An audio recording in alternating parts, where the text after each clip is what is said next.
In the early 1930s, the United States of America slept behind two vast oceans, believing itself untouchable, immortal, safe.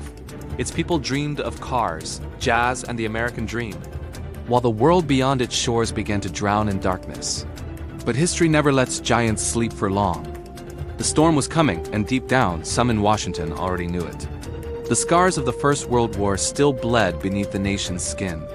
Over 116,000 young Americans had died on foreign soil for a peace that never truly came. Europe was still broken, and the so-called war to end all wars had ended only in bitterness. The United States turned inward, exhausted and disillusioned. Isolation became its armor. The Senate refused to join the League of Nations. The people demanded America first. Factories returned to civilian goods. The military shrank to pre-war levels, and budgets for defense were slashed to almost nothing. By the mid-1930s, the U.S. Army ranked 17th in the world, smaller than Portugal's. The message was clear: never again.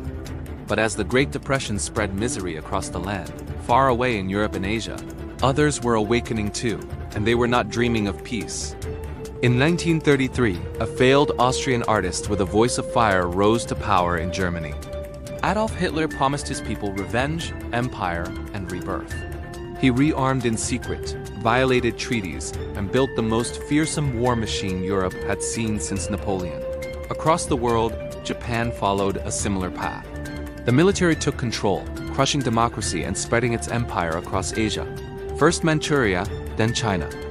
And in Rome, Benito Mussolini's fascism marched under banners of Empire Reborn. The Axis powers were rising, united by conquest, bound by ambition, and ready to ignite the world once again.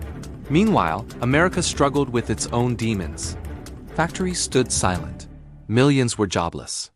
The nation's spirit was fading. Then came a man who understood that leadership sometimes means preparing for storms before others even see the clouds. Franklin Delano Roosevelt. A master strategist and storyteller, Roosevelt never said outright that America would fight again. But he saw the signs, the patterns, the danger. He once told an aide, "We may not be able to stay out of this war forever, but we must make sure we enter it on our own terms." He began quietly rebuilding, piece by piece. Under the cover of public programs and economic recovery, he directed funds toward naval shipyards, aircraft research, and military modernization. He spoke of peace, but his actions whispered readiness. By 1938, Europe was trembling. Hitler annexed Austria and carved Czechoslovakia apart under the smiling approval of the British and French.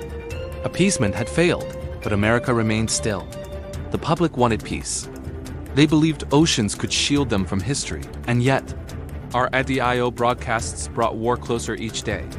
Americans heard of German tanks rolling through cities, of bombs over Shanghai, of dictators promising empires without end. Roosevelt understood the psychology of fear.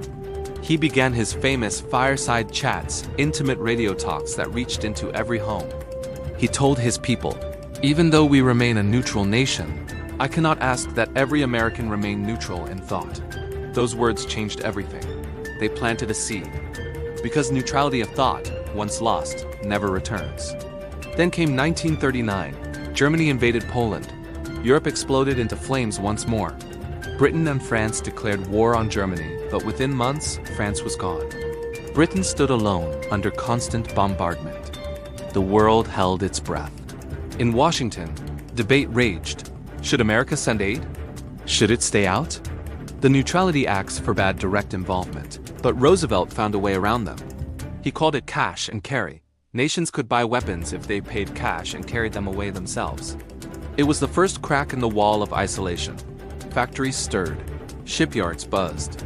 The engines of war, long silent, began to hum again. By 1940, Roosevelt faced an impossible truth.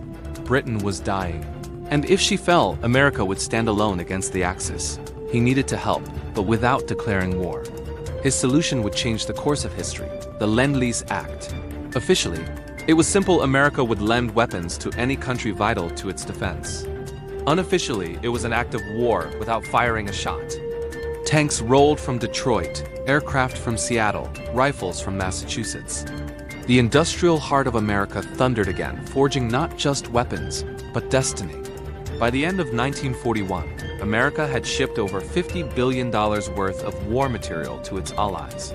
The arsenal of democracy was awake. They didn't want their sons to die in another foreign war. They trusted Roosevelt, but they wanted peace.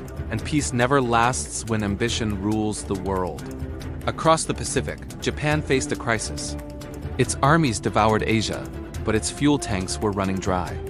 The United States controlled the oil that kept Japan's war machine alive. Roosevelt used this power like a blade. He froze Japanese assets, cut off oil exports, and demanded that Japan withdraw from China. To Tokyo, it was humiliation, a death sentence to their empire. They made their choice. A secret fleet sailed east. December 7, 1941. The morning was calm, the sky clear, the sea gentle. In Pearl Harbor, sailors awoke to music and sunlight, unaware that death already had them in its sights. At 7:48 a.m., Japanese bombers screamed down from the clouds, torpedoes ripped through battleships. Explosions shattered steel, and the harbor burned. The USS Arizona erupted, taking more than 1,000 souls in seconds. By the time the smoke cleared, over 2,400 Americans lay dead. The illusion of safety was gone forever. That day, Franklin D. Roosevelt stood before Congress. His voice was steady, but his words burned into history. Yesterday, December 7, 1941, a date which will live in infamy. The nation roared in unity. Isolationism died in a single day. America, the sleeping giant, had finally awakened. Factories mobilized overnight. Young men enlisted by the millions. Women took their places in the workforce. Every citizen became a soldier, a worker, a believer. The war machine roared to life, vast, unstoppable, divine in its fury. In the ashes of Pearl Harbor, America found its purpose. The blood that soaked the Pacific awakened something ancient, a realization that power is both a burden and a destiny. The United States had not sought war, but war had found it. And now that it was awake, nothing on earth could stand in its way.